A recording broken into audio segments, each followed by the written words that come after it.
Hey, what's up, everybody? I'm here to give you guys my WWE Raw review for January 8th, 2018, and I'm just going to get right into it. This show I thought was good.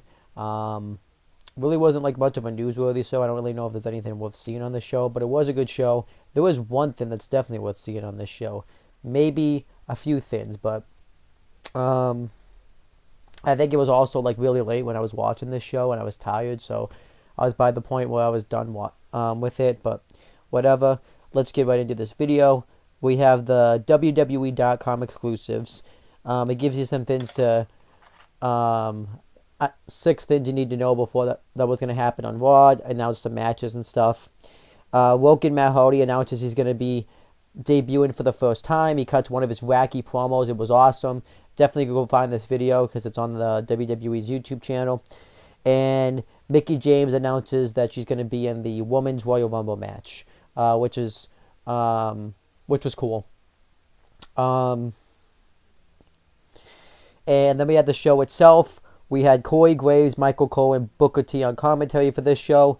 Roman Reigns cuts a promo and pretty much kind of wraps up the whole feud that he had with Samoa Joe.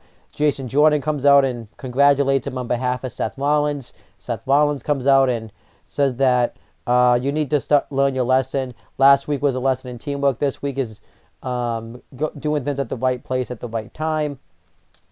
Jason Jordan pretty much says that they're going to be the most three dominant factions.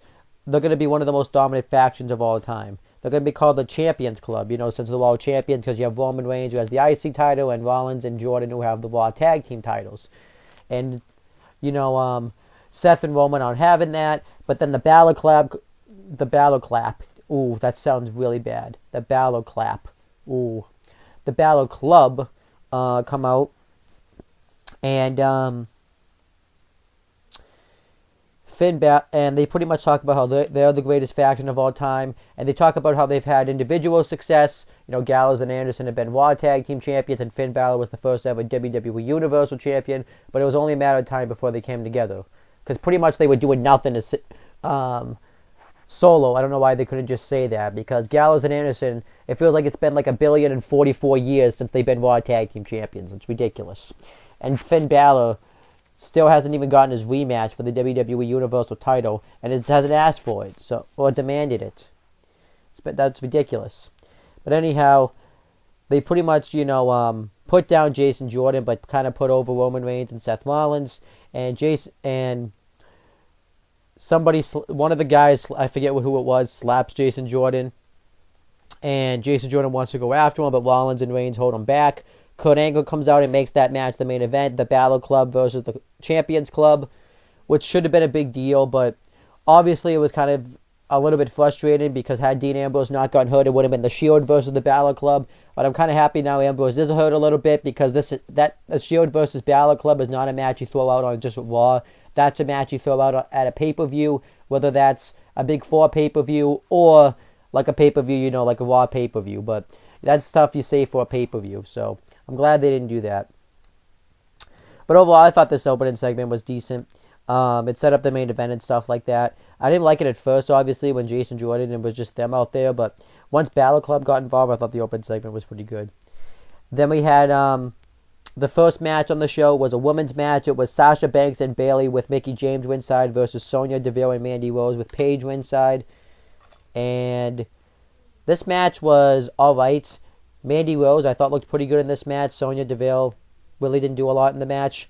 This was really the first, Sonya Deville and Mandy Rose first, real match on Raw, because usually Paige has kind of been doing all the wrestling for them. And now Paige is hurt. I guess when I heard she was hurt, I guess she's not going to be, off TV. I don't know if she's going to be able to wrestle at the Women's Royal Rumble match. I'm assuming she will, because I feel like they would have taken her out of that match if they didn't think she could wrestle. But we had, this match. It was a decent match. Sasha Banks defeated Mandy Rose with the bank statement, and then they faces took off. I didn't really care that, Banks and Bayley won, because you should be putting over the Untalented, and this Absolution's supposed to be a dominant group. And you could kind of tell Paige was hurt, because she didn't try to get involved in this matchup or anything, so you could kind of tell, but really not a good way to make your faction look good. So whatever. But you also have Sasha Banks and Bayley who haven't won a match. I don't even remember the last time they've won a match. So, and then it shows a 25 years of Raw moment. It showed the when Vince McMahon was in the hospital from October 5th, 1998, and you had Mankind come and visit him with the Clown and Socko and stuff. I think that was like the birth of Mr. Socko. And then you had Stone Cold Steve Austin attack him and hit him off the head with that pot. They made that funny cartoon noise. I thought that was great. And then Cedric Alexander's backstage, and Goldust comes up, and he's dressed like somebody from the Rocky movies. I think it was supposed to be Rocky's trainer, but I haven't seen him, so you can't really quote me on that. And he pretty much tries to hype up Cedric Alexander for his Cruiserweight title match. Cedric Alexander says he's been waiting for an opportunity like this. He's dreamed about being a champion WWE since he was a kid. Notice how he didn't say Cruiserweight champion. It was just champion. So, I don't know. But then Cedric Alexander says that,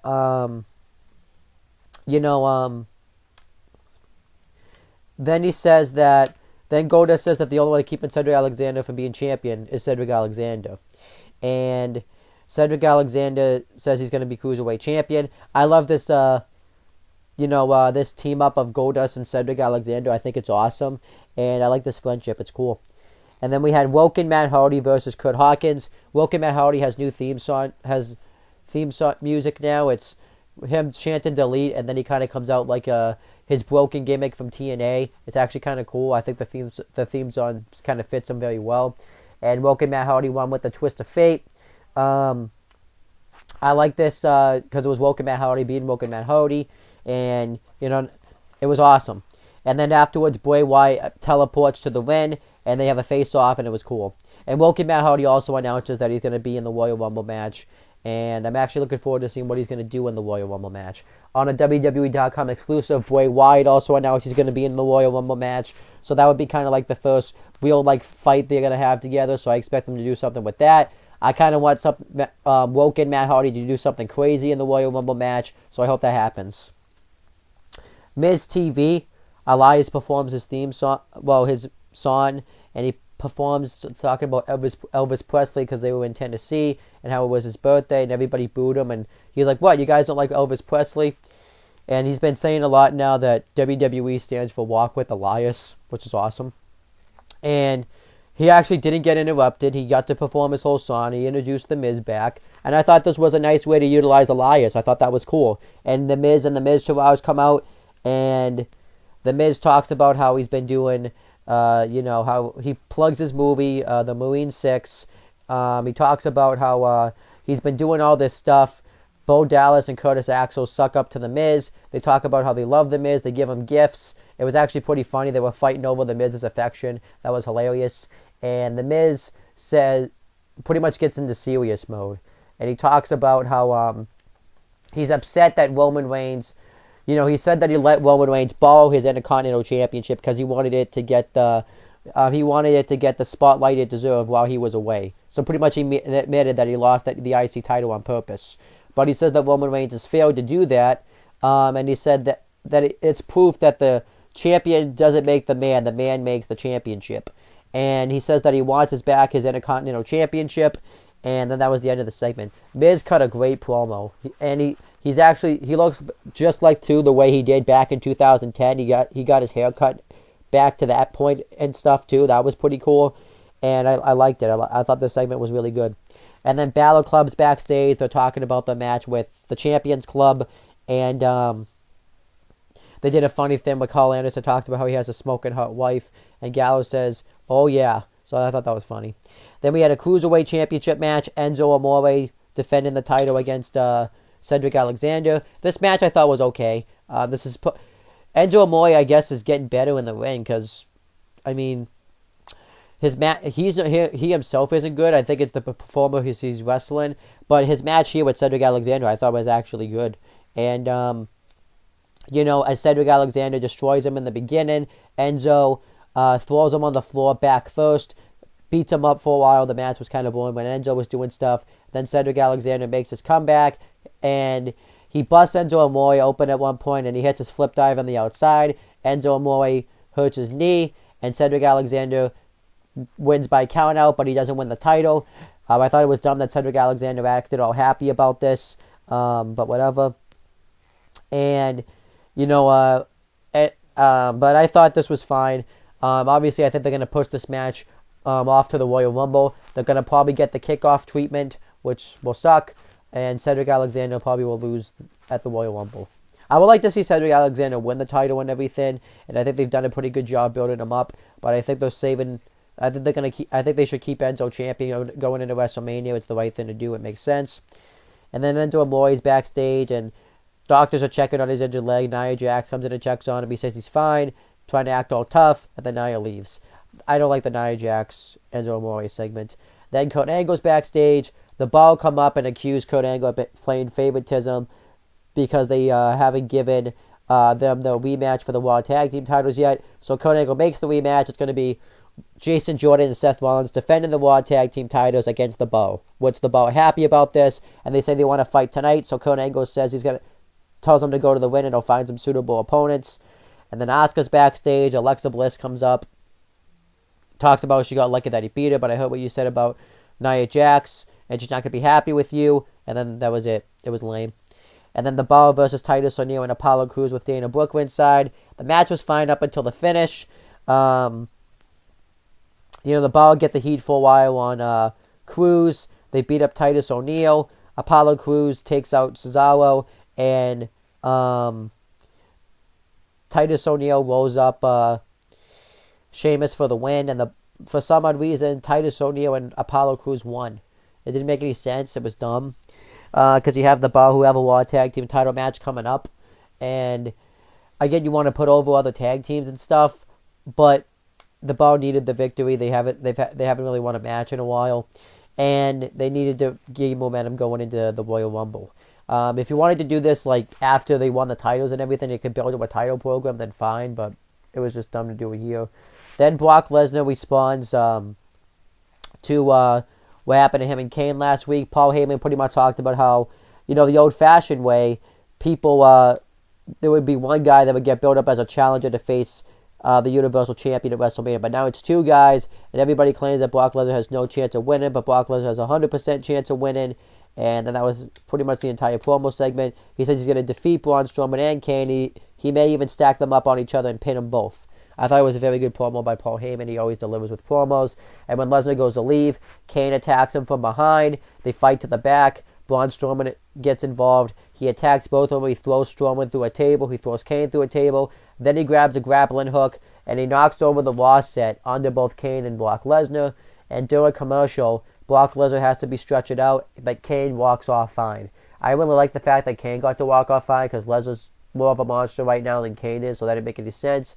But I love this segment. I wish they closed the segment with this because that would have really made a statement. But and you put the main event segment here. But this was still a really good segment. I thought this made Strowman look extremely strong, and it was just awesome. And I can't wait to see what they do in the triple threat match. Then we had Samoa Joe versus Rhino with Heath Slater ringside. Samoa Joe chokes him out with the Corkia clutch, and afterwards pretty much cuts a promo talking about how Roman Reigns may have won the war, but he got inside Roman's head, and when they meet again, Samoa Joe will beat him. And Samoa Joe then says he's going to enter the Royal Rumble match, and he says that the first guy he's going to throw out is John Cena. So that shows they're going to probably do Cena versus Joe. Unfortunately, I just found out that Samoa Joe hurt his foot, so who even knows if he's going to be in the Royal Rumble match or now. And then Nia Jax is backstage, and Alexa Bliss comes up and, talks about how she's worried about it because she's focusing on Enzo, and she's too distracted by him. But Nia says that Enzo motivates her because she wants to be a champion just like him. And she says that she's entering the Women's Royal Rumble match. And Alexa Bliss pretty much makes up a bunch of lies that Asuka said something about her. So we had the Asuka-Nia Jax match. Asuka hits an electric chair on Asuka before the match happens. And then she hits a flip senton on her. It was lame. It made Asuka look really bad. And then we had Balor Club versus the Champions Club. This match was a really good main event. Eventually, Roman Reigns, after getting the heat on him so much, Seth Rollins makes the hot tag. He starts going off on everybody. And then eventually Jason Jordan gets cheap shotted. And Seth Rollins wants to make a tag to Roman Reigns after they beat the crap out of him. And he does, but Jordan distracts the referee. So this causes The ref did not see the tag, and then Gallows and Anderson hit the Magic Killer. Reigns starts to go after Gallows and Anderson, and Jason Jordan helps up Seth Rollins, and he ducks the drop kick done by Finn Balor, and then Balor knocks him off the apron. He gets a coup de grace for the win. So the Balor Club went over, which made sense because they're more of a faction right now than the Champions Club, and this kind of builds to Jason Jordan's heel turn eventually. Afterwards, everybody's all upset with Jason Jordan, and the Miz Taraj comes out and attacks Roman Reigns from behind. Miz hits a skull crusher finale on him, and then the Miz tries to lay him up with the triple power bomb, and then that was the end of the show. Overall, I thought Raw was actually a pretty good show. I thought it set up various segments, because I actually forgot to mention that Miz asked for his rematch for the IC title, and Kurt Angle granted him that on Raw 25. So on Raw 25 it will be Roman Reigns versus the Miz for the IC title. And overall, I enjoyed Raw 20 this episode of Raw. I thought they did a good job building up to Raw 25 and a little bit the Royal Rumble. And that's pretty much it, guys. I don't really have anything left to say. Thank you guys for watching this video. Please make sure you guys like, comment, and share this video so people will watch it. Make sure you guys subscribe to this channel for more content, and click on the bell so that way every time you upload a video, you guys will get the notification for it. And make sure you guys do the same thing for my CM Brothers and Owen the Talking 80 YouTube channels. And that's pretty much it, guys. Talk to you later.